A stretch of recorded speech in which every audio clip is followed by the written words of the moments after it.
vende, prøv lidt væk fra barrieren her på cirklen. Altså, albuen ind til kroppen. Prøv bare at blive ved at runde lidt til højre, Maria. Og så en lille smule der, sådan der. Så prøv at forestille dig, at du har forprættet lidt mere ind med midten der. En lille smule fat på højre skænkel. Du kan mærke, at det træder lidt ind over på højre bagben der, ikke? Og drone der står mod, sådan der. Prøv lige at lade sidde der. Sådan der. Sådan der. Der, rigtig der. Albuen roligt ind i kroppen, Maria. Sådan der. Sådan. Så prøv igen at runde lidt til højre. Runde en lille smule til højre igen, så vi stiller nakken der. Ja, der, ja. Sådan. Armen ind i kroppen. Højre ved. Albuen ind i kroppen. Sådan der, rigtigt. Hold den i rulling der, Maria. Så du kan se højre øje der. Og stille og roligt med hånden. Hold bestillingen i højre. Hold bestillingen der. Og så hold det der. Sådan, der. Rigtigt. Sådan der. Rigtigt. Og så du kan mærke, at du får det til at trække ind over, så det er højre bagben, når du beder om det. Der. Rolig hånd der. Rigtigt, Maria. Rigtigt. Og hold rullingen der. Og igen der. Ja, sådan, Maria. Alt på ind til kroppen. Og helt tiden på, også når du gør det på volden der, også når du bruger en sidebevægelse, at du helt tiden bestemmer tempo, Maria. Om det skal fremme, det er det tempo, du har. Det er dig, der har kontrol på det tempo, der bestemmer det tempo. Stil til højre. Der, rigtigt. Armen, kroppen der. Sådan, hånden til rullet. Det var godt. Godt, Maria. Sådan. Få lidt en overgang til skridt. Og stil til højre igen, Maria.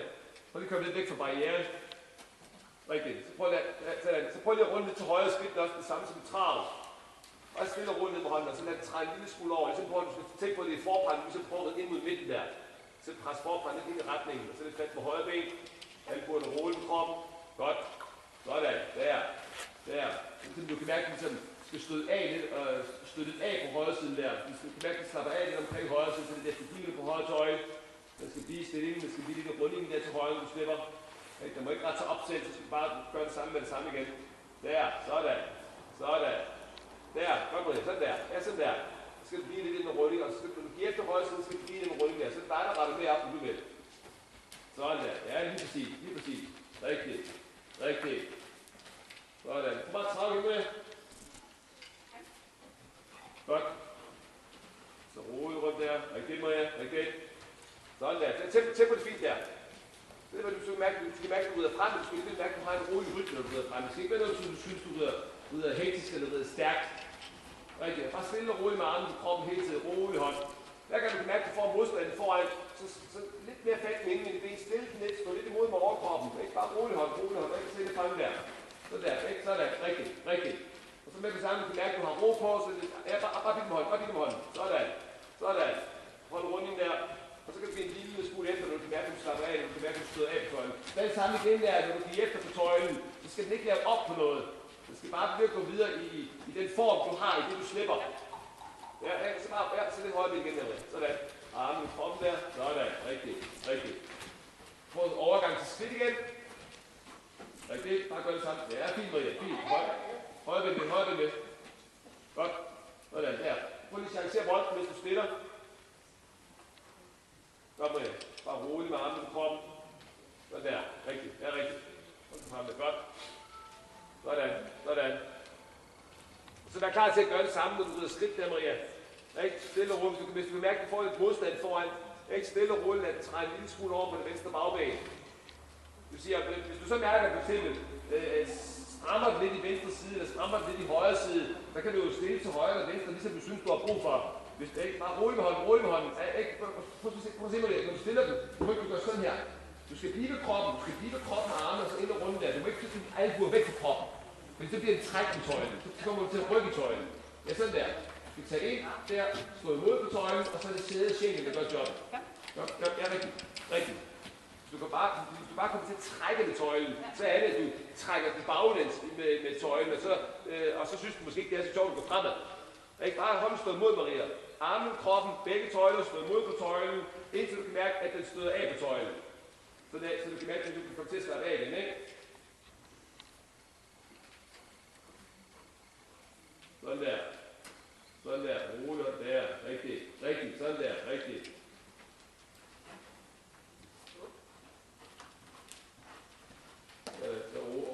Håndstå. Sådan. Og så lidt på hånden igen. Sådan. Rigtigt. Prøv at sætte travl hjem, Maria. Godt. Igen albuen og roligt med kroppen der. Og se på, at du har sådan der tøjlen. Du må ikke komme hen over sadlen, men du må ikke komme bag kroppen med albuen, så lige sådan op. Se på igen der, så nu hænger det ud på hinanden på samme højde. Stille og roligt med hånden. Ikke stærk, ikke stærk, ikke fint. Sådan der. Rigtigt, rigtigt. Godt, Maria. Godt, Maria. Rigtigt. Rigtigt. Rolig hånd der. Sådan. Rigtigt, Maria. Og så der kan du mærke, at den ligesom slapper af, den giver sig der, så skal du også rette en lille smule op på hende igen. Det der. Godt, Maria. Godt, godt. Ikke så stærkt. Fint. Det er det helt med at blive frem, og så finde. Altså, du har det der rolige trin frem, uden at det bliver hektisk. Godt, Maria. Sådan. Sådan. Der. Roligt. Ikke hælde på samme højde. Du kan ikke sætte for meget på skydet hænder. Albuen ind. Hold den rundt. Der. Godt, Maria. Godt. Godt. Sådan. Sådan. Rigtigt. Rigtigt. Rigtigt. Og husk at give lidt efter igen der på indvendig tøje. Lige lidt af albuen og roligt ved kroppen. Sådan der. Godt. Godt. Hold den roligt der. Rigtigt. Rigtigt. Sådan. Armene roligt ved kroppen. Godt. Godt. Sådan. Sådan. Så er du overgang til skridt. Og ikke træk bag. Ikke træk bag med armene. Brug kroppen. Sidde og roligt hold. Sådan. Sådan. Rigtig, rigtig. Ja, rigtig, rigtig. Hold den roligt. Lidt igen. Sådan. Ja, godt nok. Godt. Sådan. Sådan. Og så en gang imellem give det næste på udvendig tøjle, for at se, at du kommer til at spænde der, ikke? Sådan der. Rigtigt. Trap igen. Kom her. Og helt roligt med hænder. Roligt med armen i kroppen. Sådan. Sådan. Ja, fint der. Fint der, Maria. Når du ligesom kan mærke, at du har egentlig ganske fint på plads og afslappet, rytmen er fint, så kan du begynde at tænke på, at du kan lave lidt variation i din rytme, lidt tempo for at få den til at arbejde lidt mere sving, lidt mere frem og tilbage i tempo for at få lidt mere energi i hesten også, ikke? Men hele tiden er klar til at gøre lidt det samme, altså både når du går frem og tilbage i overgangene, så er der klar til at gøre det samme der, især hvis du kan mærke, at hvis du får lidt modstand, lidt spænding, at det ikke rigtig tager fra i sit bagben, at det bliver måske spændt lidt foran, at det bliver lidt stærkt foran, men du så går ind og bruger lidt din sidebevægelse, der når du fanger den halve grad overgangene. Sådan der. Rigtigt, rigtigt. Sådan. Godt. Godt. Du får igen der med den der venstretøjle, så det ikke bliver længere og længere og længere. Hænderne ud for hinanden. Hænderne ud for hinanden. Kig på dine hænder, Maria. Sammen dine hænder. Sammen dine hænder. Ikke sammen dine hænder. Sådan der. Den der side der med en halv meter mellemrum mellem dine hænder. Sådan der. Der. Ja, der. Så du bliver inde på kroppen også. Der. Sådan der. Sådan. Der er fint, Maria. Skal jeg se bolden en gang? Godt. Godt. Gør færdigt der. Rigtigt. Så rolig rundt der. Hold nu albuen med kroppen. Hold dine hænder ud for hinanden. Det er at flytte dine arme og dine hænder. Sådan. Der. Godt, Maria. Og så igen, du skal være klar til at støtte det højre bagben. Forpart ind i retningen. Albuen med kroppen. Sådan der. Sådan der. Godt. Lidt mere fat i højre bagben der, Maria. Sådan. Og roligt. Hænderne sammen. Albuen ind. Godt, Maria. Helt rolig hånd. Højre bagben, højre bagben, højre bagben. Forpanden indad. Tryk forpanden indad med begge tøjler. Rigtigt. Og så højre ben ved.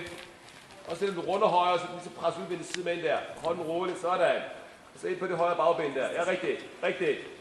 Bare bevæg, Maria. Bare bevæg stille og roligt. Sådan. Sådan. Rigtigt. Der.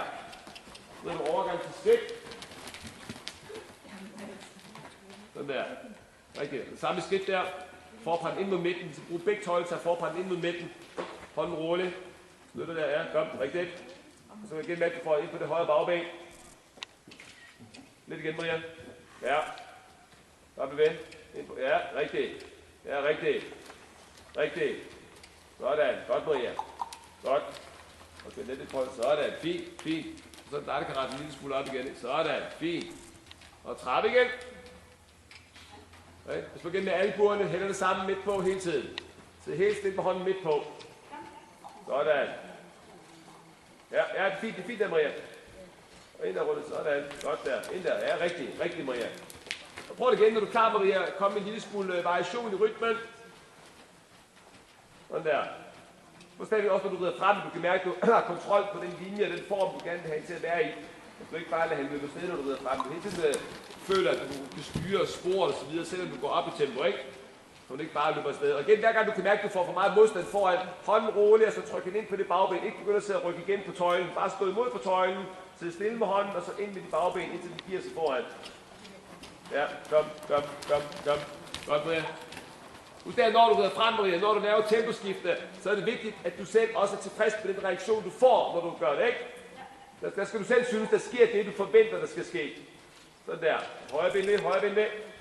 Albuen der. Rigtigt, Maria. Sådan. Så sidder lidt frem igen. Du er klar? Så kommer du. Kom nu. Ja.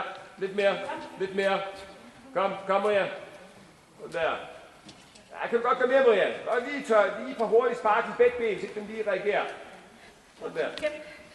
Så, hvad siger du? Sådan der. Bare ro på. Ikke blive hektisk der. Rolig skridt. Sådan. Rigtigt. Du kan holde stå roligt der. Sådan. Godt. Bare holde stå roligt. Bliv ved. Indtil den slapper af. Bare holde stå imod der og tryk ind. Indtil den slapper af. Bare bliv det med hånden. Sådan, Maria. Og så kan du huske selv at slappe af på hånden, når den kommer ned. Rigtigt. Det var fint. Og så på den med skridt op. Det er ingen panik på det. Ikke ro på. Sådan. Rigtigt, Maria. Albuen ind til kroppen. Hænderne ud for hinanden.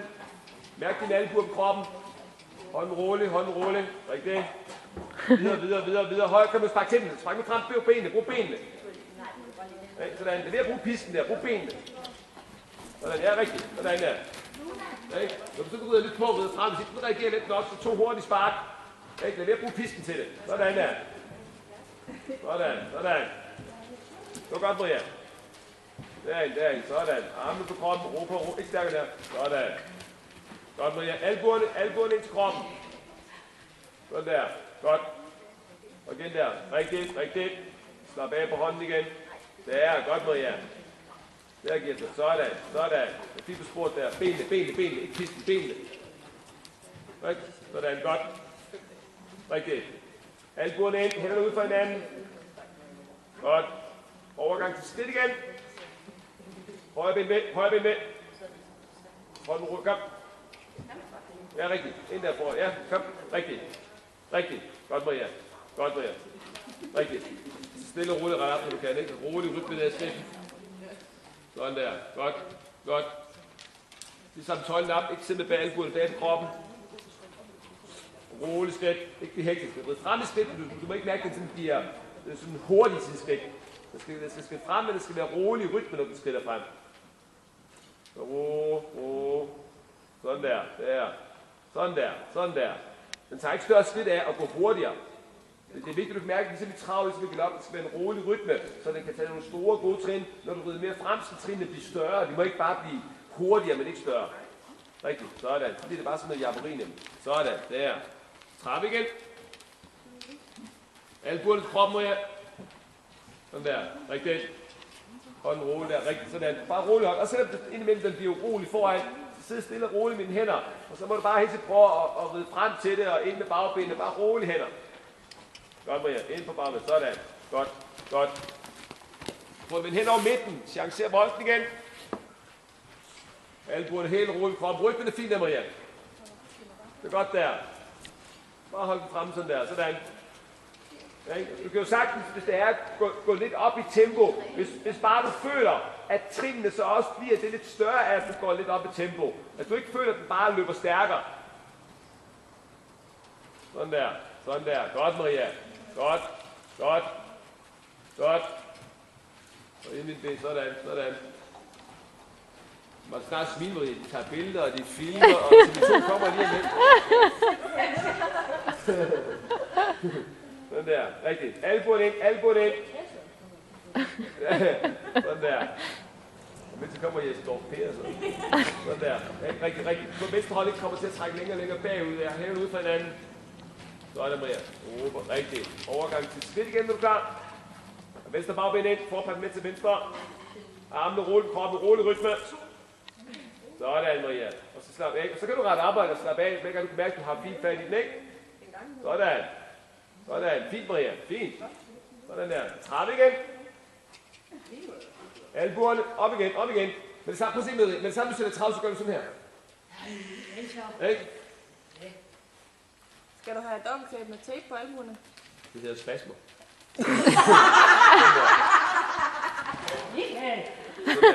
Sådan der. Godt. Rigtigt. Sådan der. Rigtigt. Sådan der. Det er for tilskud.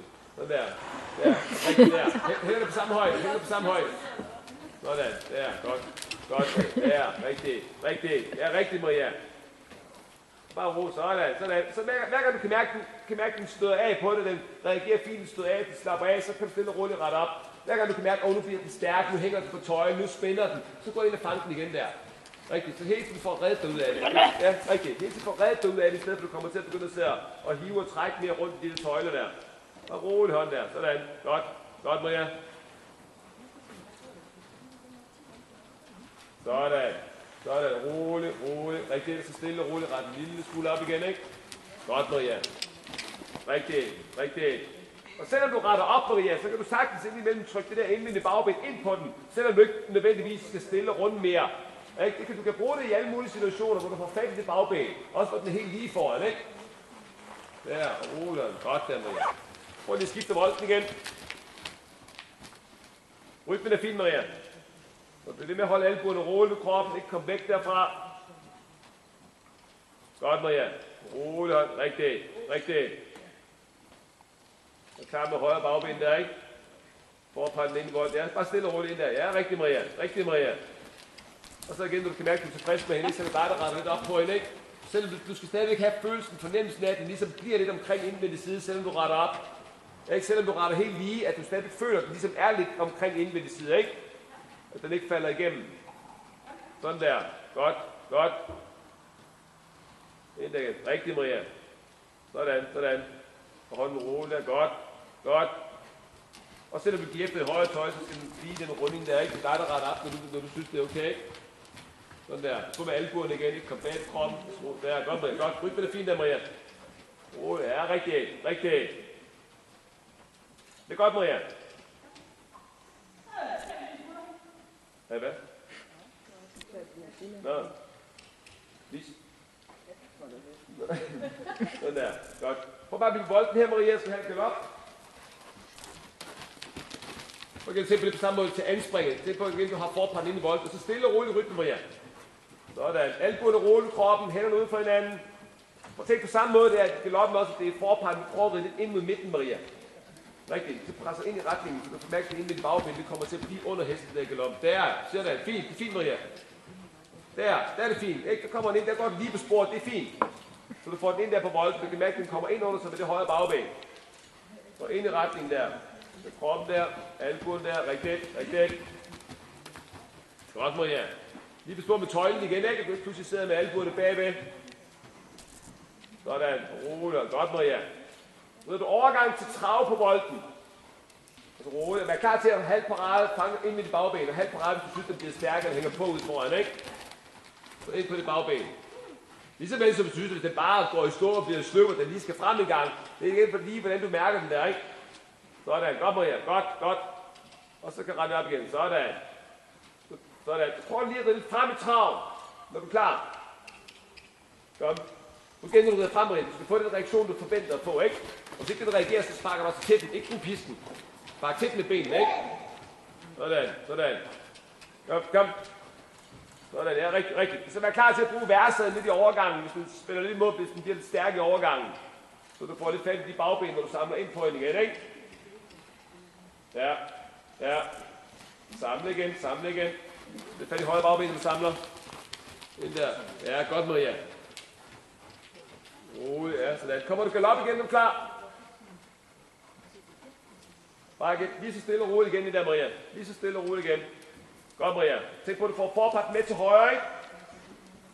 Ind i retningen, så med til højre, så pres ind i retningen. Der. Fint på sporet, Maria. Lige på sporet med tøjlelængden igen, ikke? Ja, sådan der. Bare sådan en håndtag i. Sådan der. Rigtigt. Pause. Nu går jeg pludselig overgang. Bare rigtigt. Ind med armene. Så er det op der, rigtigt. Sådan der. Der. Stille nu, der. Rigtigt. Forfra den med der. Sådan. Godt, Maria.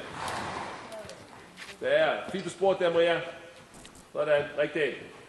Prøv du også i galoppen, når du er klar til det, Maria, at ride en lille smule frem i galoppen og samle lidt ind i galoppen. Men ikke nu igen, når du rider frem i galoppen, så mærker du har kontrol på den form, den går i, Maria. Det er ikke, der skal hverken stikke hovedet ned eller op, hvis ikke du beder om det. Du bestemmer, hvor den er, dybere eller højere, det er op til dig, ligesom hvad du kan mærke, du er tilpas med at have brug for, ikke? Klart, hvis den selv begynder at gå dybere, så tager du den op. Hvis den selv begynder at gå for højt, så tager du den ned. Ikke? Det er ligesom, at du kan mærke, at du bestemmer. Rigtigt. Hun gælder, du samler hende ind der, sæt godt til med krop og sæde. Ikke? Så du kan ikke sætte godt til, at du markerer, du samler galoppen. Bare ro, det er lige mig. Bare ro, giv det tid, bare giv det tid. Kom igen. Jeg bliver lidt musik. Hvad? Jeg bliver lidt musik. Det er hvad? Den bliver lidt stærk. Nå, jeg kaldte det, hvad hedder det på Åstrups? Det ved jeg ikke, jeg kommer ikke herud. Ja, den der. Rigtigt. Forbered der, begge tøjler. Sådan der. Rigtigt. Prøv at ride en lille smule frem igen, du er klar, ikke? Forstår du ikke ride dybere, hvis ikke der er grund til det, så sørg for, at du bliver lidt op der. Også når du samler, så må gerne blive lidt oppe, når du samler, så den ikke selv går dybere. Sådan, godt Maria. Og husk derefter, når du har reddet dine